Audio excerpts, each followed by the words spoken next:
और अब आपको सुपर वुल्फ पैक के बारे में बता देते हैं कि आखिरकार ये होता क्या है। भेड़ियों के बड़े झुंड को कहते हैं सुपर पैक, यानी कि कई झुंड मिलाकर ये सुपर पैक बनता है। सुपर पैक में करीब 400 भेड़िए हो सकते हैं, एक दो नहीं बल्कि 400।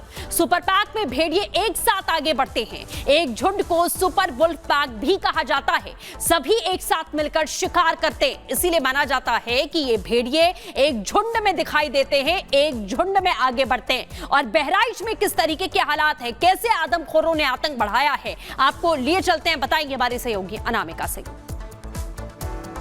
तो दुनिया भर में जिस तरीके से जो आतंक है भेड़िए का, वो देखा आपने, समझा आपने, लेकिन हम बात करते हैं बहराइच की, जहां पे बहराइच में ग्रामीण अब परेशान हो चुके हैं, हलकान हो चुके हैं, क्योंकि हर दिन प्रशासन की टीम जाती है तैयारी करके ऑपरेशन भेड़िया पर, लेकिन खाली हाथ वापस लौटती है, जिसको देखते हुए प्रशासन ने अपनी तैयारी अब दुगुना बढ़ा ली है। जी हाँ, यहाँ पे तैयारी पूरी कर ली गई है। शूटर्स को भी यहाँ पे अपनी टीम में शामिल कर लिया गया है। जो एक्सपर्ट्स हैं वो भी इनकी टीम में शामिल कर लिए गए हैं और अब प्रशासन की ओर से निर्देश दे दिए गए हैं कि चाहे जिंदा या फिर मुर्दा भेड़िए पकड़े जाए या फिर उन्हें गोली मार दी जाए, ताकि जो उनकी दहशत है वो खत्म हो सके। पूरी खबर दिखाते इस रिपोर्ट में।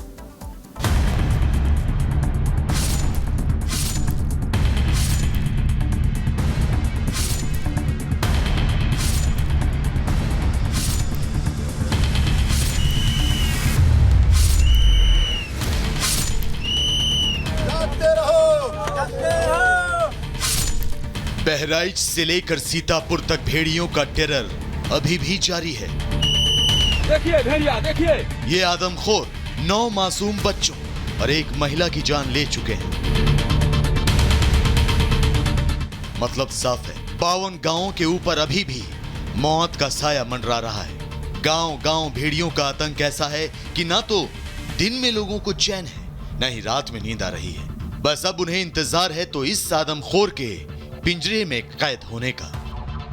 प्रशासन की तमाम कोशिशों के बीच भी ये चालाक आदमखोर लगातार शिकार कर रहे हैं, लगातार लोगों पर हमला कर रहे हैं, मासूमों को शिकार बना रहे हैं और ये तस्वीरें भी इनकी दहशत की गवाही दे रही हैं। बहराइच के गोलवा गांव की इन तस्वीरों से साफ है कि ये चालाक आदमखोर प्रशासन के पिंजरों से दूर अभी भी बहराइच में खुले घूम रहे हैं। यही वजह है कि कल शाम भी इन आदमखोरों ने 10 साल के बच्चे पर हमला कर दिया। यह हमला तब हुआ जब बच्चा अपने घर के पास ही खेल रहा था। इसी बीच शाम 7 बजे से लेकर 8 बजे के बीच आदमखोरों ने बच्चे को अपना निवाला बनाने की कोशिश की, लेकिन गनीमत रही कि परिजनों ने सही समय पर पहुंचकर बच्चे को भेड़ियों के चंगुल से बचा लिया। बच्चे के शोर मचाने के बाद खूंखार भेड़िया तो भाग निकला, लेकिन भेड़िए के हमले में बच्चा गंभीर रूप से घायल हो गया, जिसके बाद बच्चे को आनन फानन में बहराइच मेडिकल कॉलेज में भर्ती कराया गया, जहां डॉक्टरों ने बच्चे का इलाज कर उसे मौत के मुंह से बाहर निकाला। उसकी गाल पे सुपरफिशियल इंजरी आई है और एक जिससे गर्दन पे हल्की सुपरफिशियल इंजरी है। देख लिया गया, डॉक्टर से पार्टी ने देख लिया है, कोई डीप इंजरी नहीं है, स्टिच लग गए, 2 स्टिच लगे हैं उसको। बच्चा स्वस्थ है पूरी तरह से और किसी और कहीं पर कोई चोट नहीं। डॉक्टरों के मुताबिक बच्चा तो अब ठीक है, लेकिन आदमखोर के हमले से बच्चे के परिजनों में दहशत है। खुद बच्चे की मां ने ही बताया कि कैसे खूंखार भेड़िए ने उनके बच्चे को शिकार बनाने की कोशिश की थी। बच्चा जैसे आंगन में खेलत रहा और जैसे बाहर निकला, जैसे दरवाजे सामने पहुंचा, जैसे भेड़िया ने दौड़ के काट लिया। जब बच्चा चिल्लाने लगा, जब देखा तो दौड़ियन कस गए, तब भेड़िया ने भाग लिया। 10 साल के बच्चे पर हुए हमले ने साफ कर दिया है कि अभी भी गश्त कर रहे जवानों की नजर से दूर इन आदमखोरों की मूवमेंट पूरे इलाके में है। नई तकनीक के ड्रोन, थर्मल सेंसर को भी ये भेड़िए चकमा दे रहे हैं। ऐसे में सवाल है कि कब तक ऐसे ही ये आदमखोर इंसानों पर हमले करते रहेंगे, और सवाल ये भी है कि कब ये आदमखोर भेड़िए पिंजरे में कैद होंगे। Bureau report, Republic Bharat.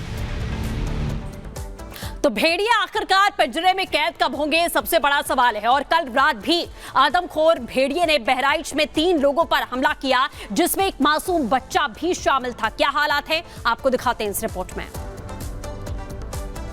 आदमखोर भेड़िया लगातार गांव में हमला कर रहा है। देखिए इसमें लोधन का पूर्वा मुंह, ये छोटा सा मासूम देखिए 3 वर्ष का मासूम घायल अवस्था में लेटा है और बगल में दादा बुजुर्ग 60 वर्ष के दादा हैं जो गांव में बैठे थे। इनके ऊपर दादा किसने हमला किया? भेड़िया ने हमला किया। काला काला था बड़ा सा मौका। हाँ, उसको पकड़ नहीं गया? पकड़ कहाँ गवा, सब लोग घेरे तो भाग गया साहब। उस वक्त अरे दौड़ धूप के कुछ ना बैठे रहे साहब। कहाँ बैठे थे? घर के चारपाई पे बैठे थे दोनों लोग। हाँ, एक पीछे वैसे से आगे आया, वो आगे से और पीछे से आगा आया सारा नोच के भाग एक था या दो? एक था। हाँ, बड़ा से था। बड़ा काला से। बाला था। आप लोग तो कुत्ता और भेड़िए में अंतर समझते होंगे। अरे हाँ मैंने तो समझते हैं, लेकिन भेड़िया था ना? रंग था कुत्ते पे था। हाँ, लेकिन भेड़िया था साहब। काला था। तो देखिए ये छोटा सा मासूम, ये देखिए किस तरह से इसको डॉक्टर साहब कहाँ जाएगा? सीएससी या मेडिकल कॉलेज? ये सीएससी जाएगा पहले। पखरपुर मासी जी, नहीं पखरपुर सर। कहाँ पे? पखरपुर से नजदीक पड़ता है, पखरपुर जाएगा। अच्छा, पखरपुर सीएससी जाएगा जी सर। तो आप देख सकते हैं कि ये एम्बुलेंस आ गई है गांव में।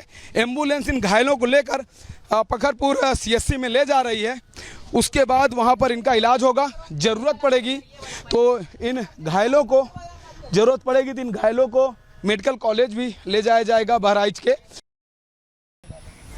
और इस वक्त हमारे सहयोगी राघवेंद्र ग्राउंड जीरो से हमारे साथ में जुड़ चुके हैं, जो लगातार वहां से पल पल की अपडेट हमें दे रहे हैं। राघवेंद्र, कल भी भेड़िए की ओर से हमला किया गया है, आखिरकार कब ये हमले रुकेंगे? प्रशासन दिन रात कोशिश कर रहा है, रेकी कर रहा है, तमाम गैजेट्स का इस्तेमाल किया जा रहा है, शूटर्स मौजूद हैं, लेकिन भेड़िया पकड़ से बाहर है। देखिए, मैं आपको बताना चाहूँगा कि पूरे बहराइच में जहाँ पर खतरा ज़्यादा है 3 अलग अलग कैंप्स बनाए गए हैं, लेकिन प्रशासन बिल्कुल भी सहयोग नहीं कर रहा है। गुपचुप ऑपरेशन चल रहा है, किसी को बताया नहीं जा रहा है, कोई किसी को फ़ोन नंबर उठाने को तैयार नहीं है। अलग अलग एरिया है, क्योंकि पूरा जो लोकेशन है वो 40 किलोमीटर का लोकेशन है।